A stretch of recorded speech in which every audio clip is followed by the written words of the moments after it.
विश्वनेत्र हे भुवन भास्कर नमो नमो। हे सृष्टि के सिरजनहार दिवाकर नमो नमो।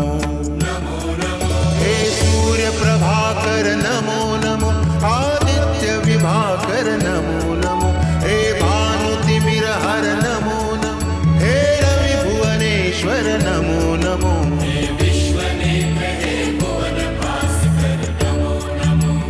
नमो नमो। हे सृष्टि के सिरजनहार दिवाकर नमो नमो। ओम सूर्याय नमो नमः। ओम सूर्याय नमो नमः। ओम सूर्याय नमो नमः।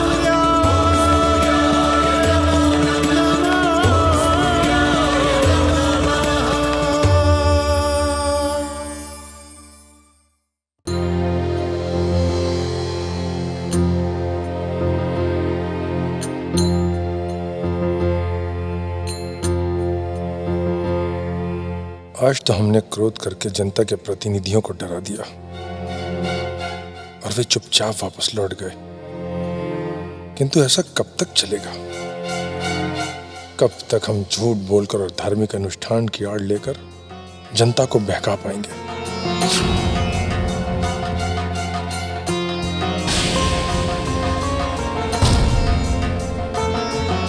असुरराज विप्रचिति के भोजन के लिए 2 आदमी तो हमें प्रतिदिन भेजने पड़ेंगे। तो फिर एक न एक दिन तो सत्य जनता के सामने आ ही जाएगा। तब क्या होगा? हम कैसे किसी को मुंह दिखाएंगे और हम स्वयं अपना सामना कैसे करेंगे?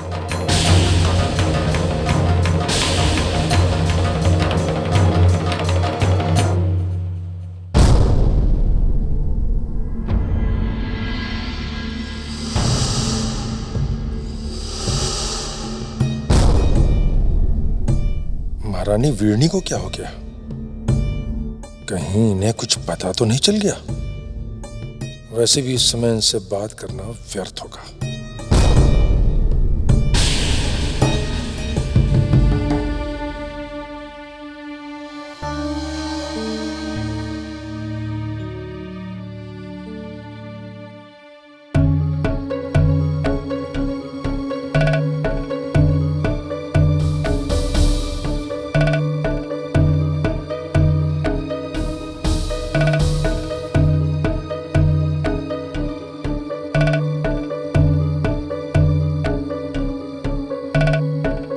देवगणों, चारों ओर की टोह लेते रहना।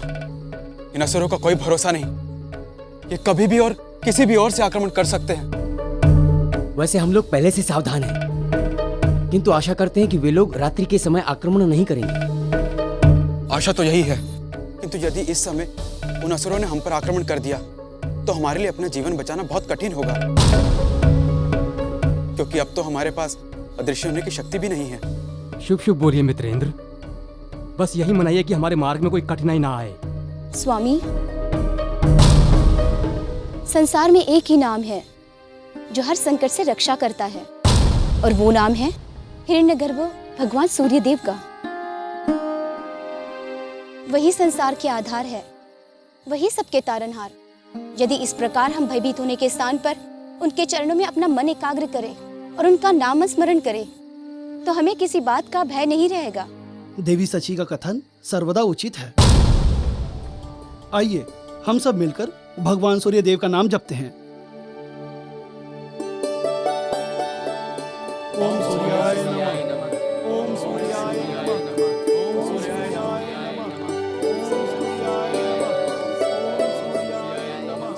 ओम सूर्याय नमः। देवगणों, अच्छा होगा यदि जाप हम मन ही मन करें। स्वामी, ऐसा क्यों कह रहे हैं आप? भगवान सूर्यदेव का नाम जाप सुनकर तो मन को शांति मिलती है, और आप इस प्रकार व्याकुल क्यों हो रहे हैं? मैं व्याकुल नहीं हो रहा हूं। मुझे तो केवल इस बात की चिंता है कि कहीं हमारी टोह में लगे असुर हमारे स्वर को सुनकर चौकन्ने ना हो जाए। स्वामी, प्रजापति प्रासाद अब दूर नहीं है। भगवान सूर्यदेव की कृपा रही तो हम शीघ्र ही वहां तक पहुंच जाएंगे। चलिए।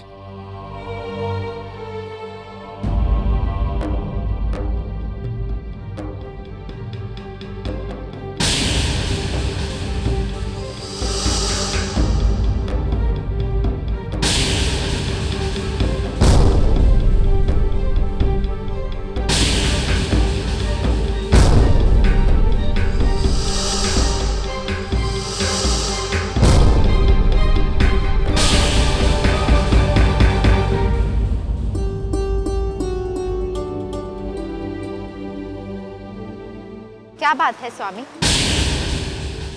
आप कुछ चिंतित लग रहे हैं। आपने अभी राजसभा में कहा कि आप कोई धार्मिक अनुष्ठान कर रहे हैं।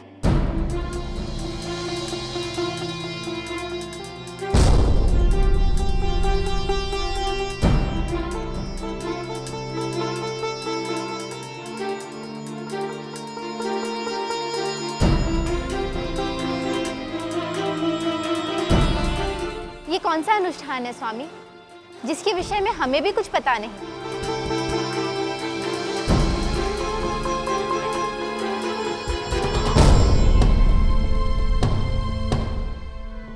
नहीं, वो कुछ विशेष नहीं, ऐसे ही एक छोटा मोटा अनुष्ठान है। किंतु ऐसे छोटे मोटे अनुष्ठान के लिए आपको प्रतिदिन 2 व्यक्तियों को कहीं भेजना पड़ता है।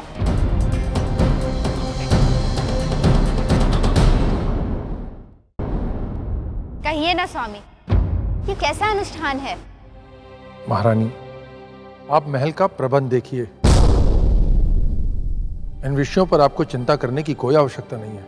इससे मिलता जुलता उत्तर कुछ समय पहले आपने अपने प्रजाजनों को दिया था। किंतु आप भूल रहे हैं स्वामी, हम आपकी प्रजा नहीं, आपकी पत्नी है। यदि पति कोई भी धार्मिक अनुष्ठान करे तो उस विषय में जानकारी लेना एक पत्नी का अधिकार ही नहीं, उसका कर्तव्य भी है। इसलिए आपको हमें बताना ही होगा कि आप राज्य के 2 व्यक्तियों को प्रतिदिन कहां भेजते हैं। महारानी वीरनी, वो ऐसा है कि हमारे जामाता ऋषि कश्यप एक विशेष यज्ञ कर रहे हैं, जिसमें प्रतिदिन 2 आदमियों को आहुति डालनी पड़ती है। हम उन्हें वहीं भेजते हैं। इस यज्ञ का प्रयोजन क्या है? वो महारानी वीरनी, यदि यह यज्ञ सफल हो गया तो हाँ, हम दोनों सदा सदा के लिए अमर हो जाएंगे। किंतु आपने हमें कभी इस यज्ञ के बारे में बताया नहीं। वो हाँ, हमने सोचा जब ये यज्ञ सफल हो जाएगा तो आपको ये बात बताकर चकित कर देंगे। किंतु नागरिकों को वहां भेजने में इतनी गोपनीयता बरतने की क्या आवश्यकता थी? प्रजाजनों को क्यों नहीं पता है कि उनके बीच से 2 व्यक्ति प्रतिदिन कहां जा रहे हैं?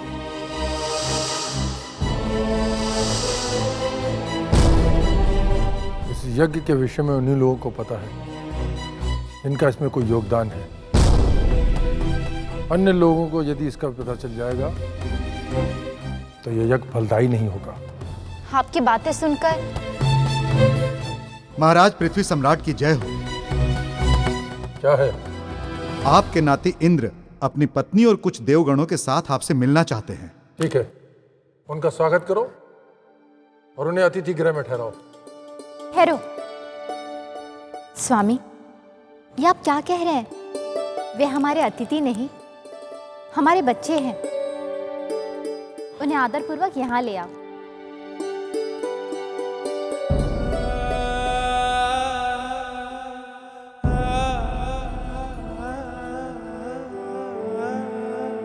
लगता है इन्हें हमारी कही बातों पर विश्वास नहीं हुआ है, कुछ और सोचना पड़ेगा।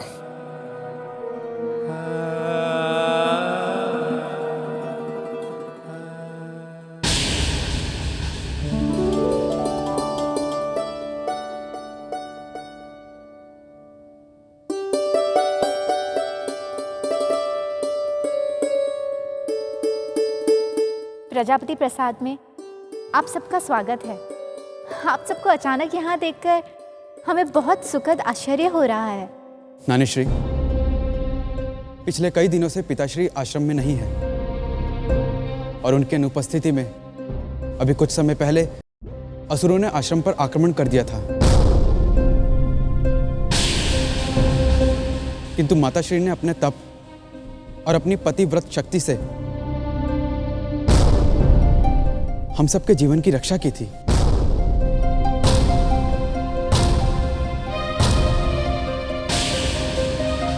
अब वे भी सूर्यदेव की घोर तपस्या में लीन हो गई है, इसलिए हम सबको वहां अपने प्राणों का भय हो गया था।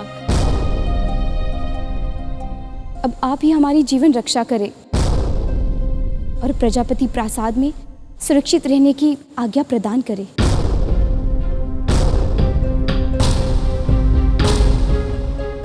इसका अर्थ ये हुआ कि अभी अभी सम्राट ने ऋषि कश्यप के धार्मिक अनुष्ठान के विषय में जो कहा वो सब असत्य था। अब तो महारानी को निश्चित ही पता चल गया होगा कि हमने झूठ बोला था। लगता है हमारे निवेदन ने पृथ्वी सम्राट और पृथ्वी सम्राज्ञी दोनों को धर्म संकट में डाल दिया है। यदि ऐसा है तो हम तुरंत यहाँ से चले जाएंगे। हम अनचाहे किसी पर बोझ नहीं बनना चाहते। कैसी बात कर रहे हैं आप सब लोग? इंद्र हमारा नाती है, सची इसकी पत्नी, और आप सब इसके मित्र। तो इस नाते तो आप सब भी हमारे संतानों के समान ही हुए। हम तो ये सोच रहे थे कि इंद्र तो स्वर्ग का राजा है, इसे किस बात का भय है, और इसके होते हुए इन लोगों को भी काहे का डर। नानाश्री, महामुनि दुर्वासा के एक श्राप के कारण इनकी असुरों के हाथों पराजय हो चुकी है।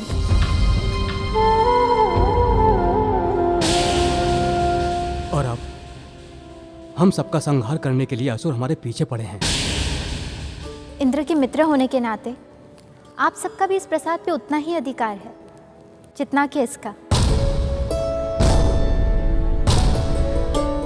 आप सब जब तक चाहें तब तक प्रसन्नतापूर्वक यहाँ निवास कर सकते हैं।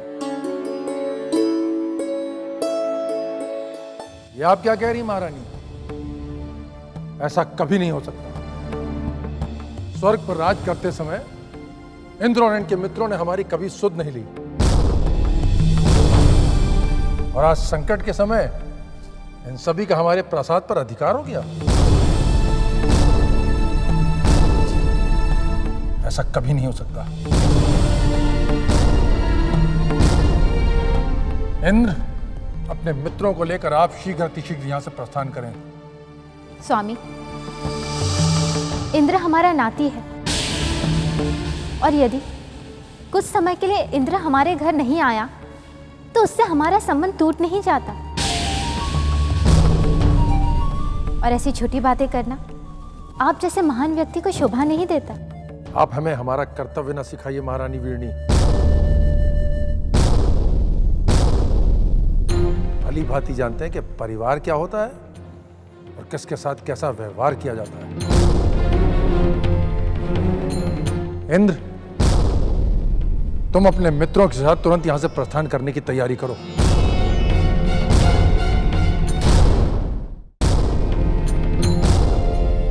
नानाश्री, आप इतनी छोटी सी बात को लेकर इतने निष्ठुर ना बनिए। यदि आपने भी हमें यहां से निकाल दिया तो हम सबको अपने प्राणों से हाथ धोना पड़ेगा। और यदि हमने तुम्हें यहां से बाहर नहीं निकाला, हम तुमसे कोई तर्क वितर्क नहीं करना चाहते। चले जाओ यहां से।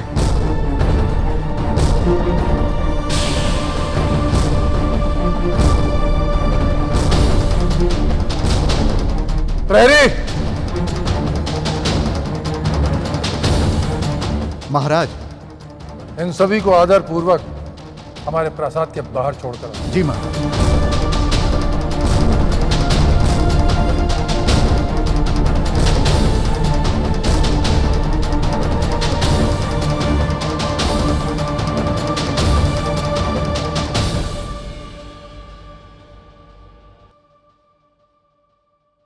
पृथ्वी सम्राट, हमें लगता है अपने परम मित्र शुक्राचार्य के कहने पर आपने असुरों से कोई साठगांठ कर ली है। हमने सुना है असुरों को मनुष्य का मांस बहुत प्रिय है। कहीं आप असुरों के लिए ही तो पृथ्वी से 2 निरंतर मनुष्य को हर रात पाताल भेजते तो नहीं?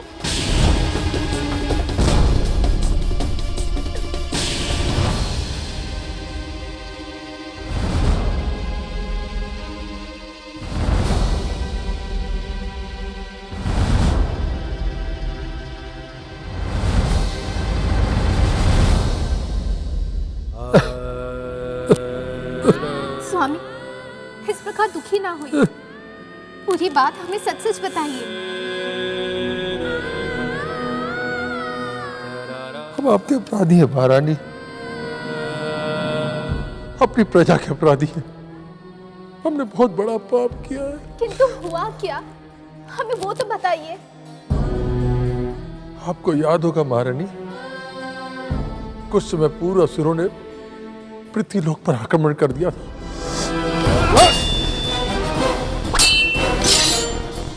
ठहरो। वैसे तो तुम्हारा अपराध क्षमा योग्य नहीं है, किंतु तुम दैत्य माता के पिता हो, इसलिए यदि तुम हमारा एक कार्य करने का वचन दोगे तो हम तुम्हें क्षमा कर सकते हैं। कहो। पृथ्वी लोक से हर दिन 2 मनुष्य तुम हमारे भोजन के लिए भेजते रहोगे, और अपने प्राणों को बचाने के लिए हमने उनकी शर्त स्वीकार कर ली महारानी। हम पापी हैं, हम पापी हैं।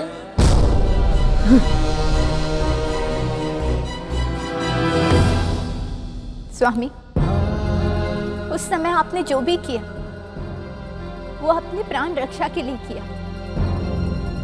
उसके लिए आपको क्षमा किया जा सकता है, किंतु उसके बाद आपको चाहिए था कि आप असुरों को पृथ्वी से 2 मनुष्य भेजने से मना कर देते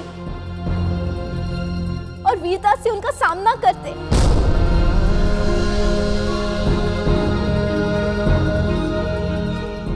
और उसके स्थान पर आपने अपने प्राणों की रक्षा करने के लिए अपने नाती, उसकी पत्नी और उसके मित्रों के जीवन को संकट में डाल दिया। आज हम ये कहने पे विवश हो गए हैं कि हमने आपसे अधिक कायर और आपसे अधिक स्वार्थी व्यक्ति अपने जीवन में नहीं देखा।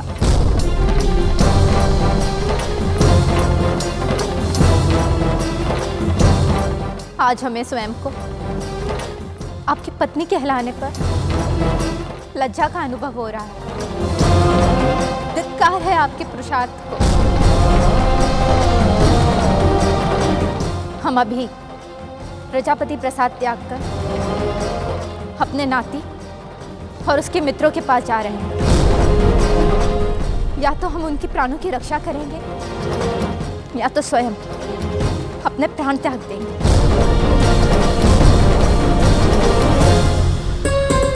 महारानी, हम भी आपके साथ चल रहे हैं।